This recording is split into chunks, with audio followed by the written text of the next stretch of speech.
You join us on the 20th of December 2024. Yes, Christmas is closing in and we'll be home by then. On this New Zealand summer's day, we're continuing our trip back to Auckland. Our target for the day is to travel from Kerikeri to Snell's beach via the Waipoua Forest, which is home to the largest Kauri trees in New Zealand and therefore the world. As mentioned before, Kauri trees are totally unrelated to Australian Karri trees, not even close, even if I mix up the pronunciation at times. So let's hit the road for another day with a lot of kilometres under the wheels.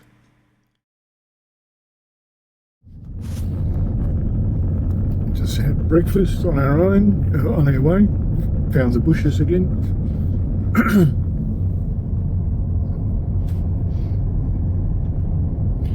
Heading back south towards Auckland.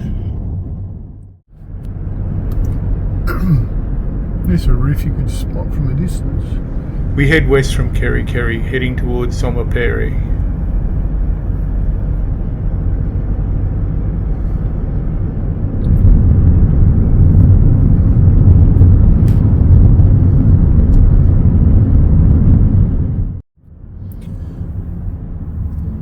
Quite a substantial range of hills.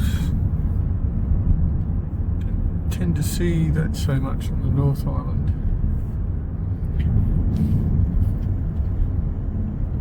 Should have asked Linda for some tips in Auckland. So a quick break here at Opanoni.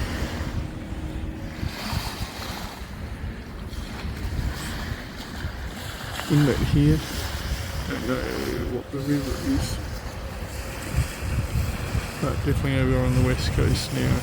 Actually heading down to a forest, Karri Forest.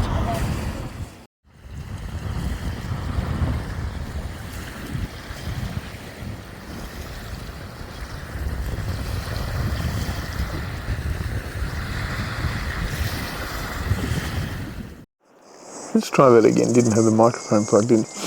Out at the river mouth, I don't know which river because Google Maps is a bit cranky. I'll consult something better in a tick.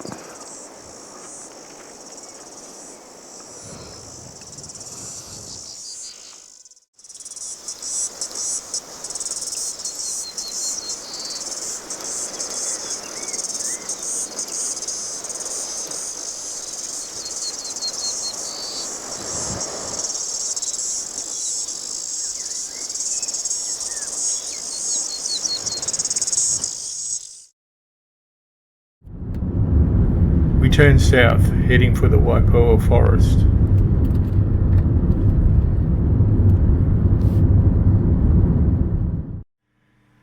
We arrive at the forest, time to engage legs and get some walking in. I'm interested to see what New Zealand forest is like compared to all the others I've seen, especially my home Jarrah and Karri forests.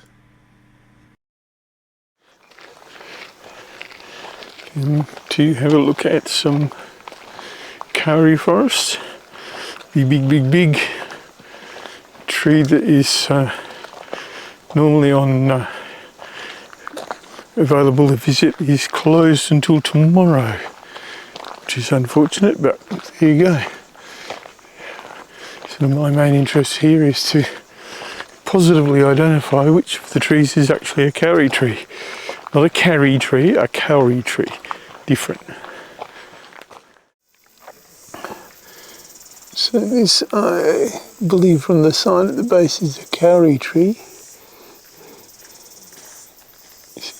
Interestingly, they're not eucalypts, which doesn't surprise me considering eucalypts are not endemic to New Zealand. Very different to an Australian Karri tree, which is a very large eucalypt.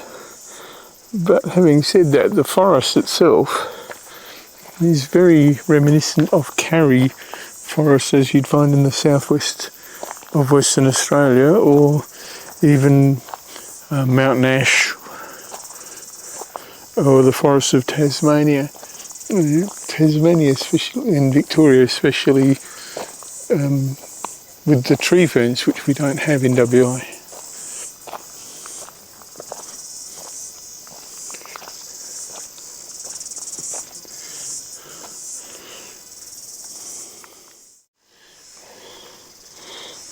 this one's a big sucker. This one's about 2 metres in diameter.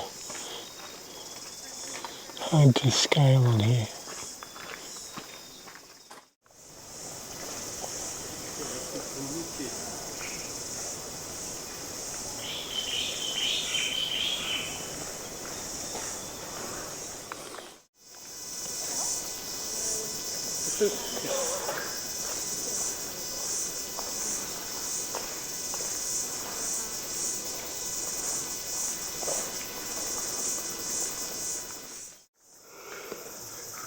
Okay, 15 minutes walk to the second biggest Karri tree. We sort of found it accidentally because the biggest one is actually closed until tomorrow, as I think I mentioned before. These big, very old trees have a really interesting topology.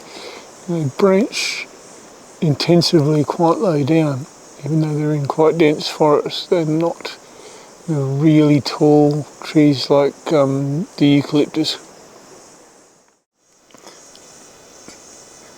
So where are people when I need them for scale? This is evidently the second biggest tree.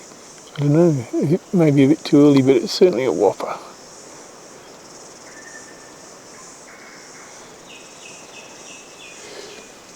I would estimate that girth to be about 4 metres on this one.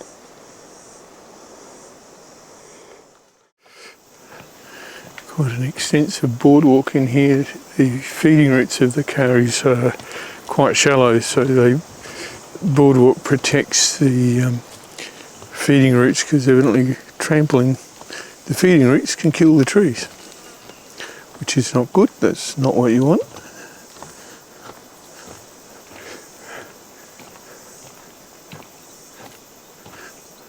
Makes for a very nice experience, so.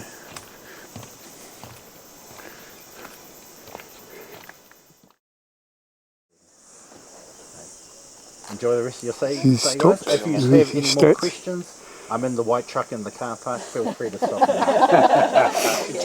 Now, what was I saying about trying to take video before? I was wrong about the other one. This is the second biggest, and it is effing huge. Just to give some idea of the perspective, it's about 20 metres back from that barrier separating it from the people.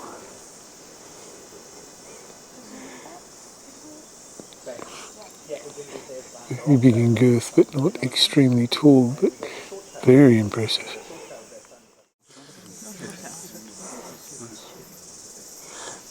It's one heck of a trunk, but the upper form is really interesting, the way it sort of has this snapped off trunk and then other ones branched out and snapped off, and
windy cruise through the forest now.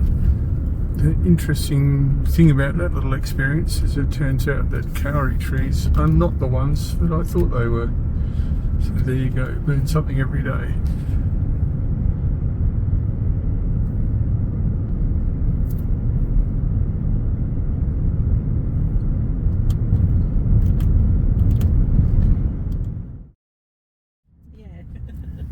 time to head off and find some lunch. I only had one breakfast because there was less than half an hour between them. So just stopping in for some lunch. 60 in minutes. Dargaville. 60 minutes enough? Yeah. Okay, let's do 60 minutes.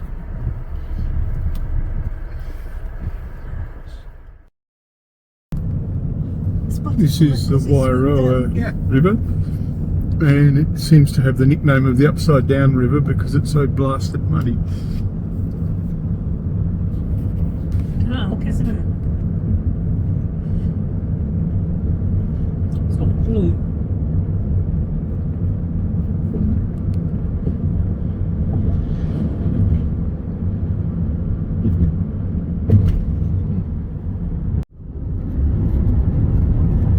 This peak is called Toka.